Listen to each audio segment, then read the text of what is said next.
to review the housing needs and employment land needs upon which the draft local plan has been prepared, because we believe that the numbers are in excess of those required by central government guidelines and are based on an intention to engineer a significant population increase without a commensurate provision of the infrastructures required to support such an increase.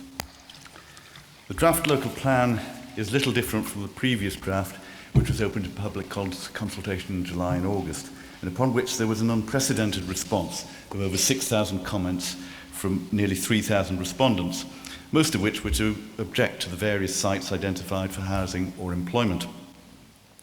Very few of those responses resulted in any changes, and those that were made were relatively small changes. There seems to be an unjustifiable zealousness to increase the number of households in the district by some 20% or more.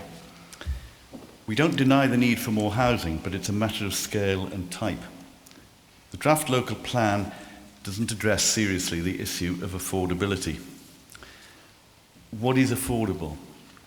Officially, it's 4 times the median income in the area. The median income in Harrogate and Knaresborough is just under £21,500. Multiplied by 4, just over £85,000. Average property prices in Harrogate and Knaresborough last year were just over £300,000. Which house builder will be building houses for sale at £85,000? None. What we need is truly affordable housing, and that simply won't happen in the private sector. Harrogate apparently has about 9% of its housing provided as social housing by council or housing associations. The national average is double that, it's 18%. That's where the need's the greatest, yet there's no real attempt to provide it. What about council housing, community-led housing, self-build housing? The draft local plan suggests that having 11,500 people commuting out of Harrogate and 10,000 people commuting into Harrogate each day is a bad thing. But people and jobs are not interchangeable, and the world of work's changing out of all recognition. For more than 150 years, Harrogate thrived as an aspirational, attractive and affluent town. A natural consequence of that is that housing is going to be expensive. It's nothing to be ashamed of. What we need is quick, comfortable public transport for both inward and outward commuters. We need high-speed broadband, and we need to recognise that the new world of work means that many of us are still going to be working at 70 and 75, and fewer people will be commuting on a daily basis. Talking of age, average age in Harrogate is 42. National average age, 39.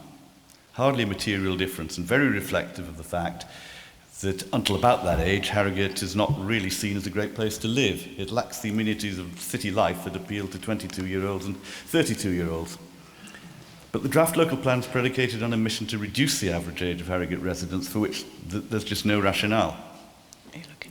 Recognising that the low median wage rate in the district won't enable our workers to afford to buy the so-called affordable housing, the plan suggests creating 54 hectares of employment land that will apparently attract high-earning jobs to the district.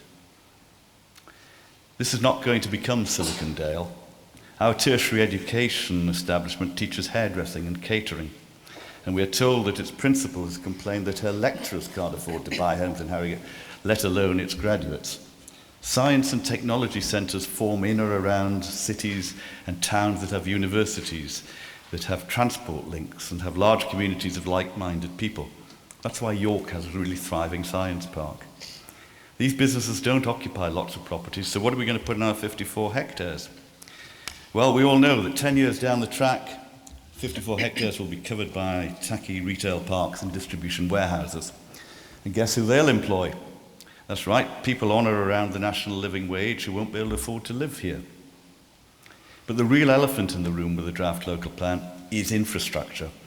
And there are many references to the forthcoming infrastructure delivery plan, but surely you can't approve a draft local plan that increases the number of houses in the district by nearly a quarter, and about 55 football fields worth of employment land without being absolutely certain that it's accessible safely, efficiently and effectively. Gridlocked roads, wheezing diesel trains, narrow bridges, flooding, poor broadband, poor mobile telephone signals, all those are going to deter people from setting up homes and businesses here.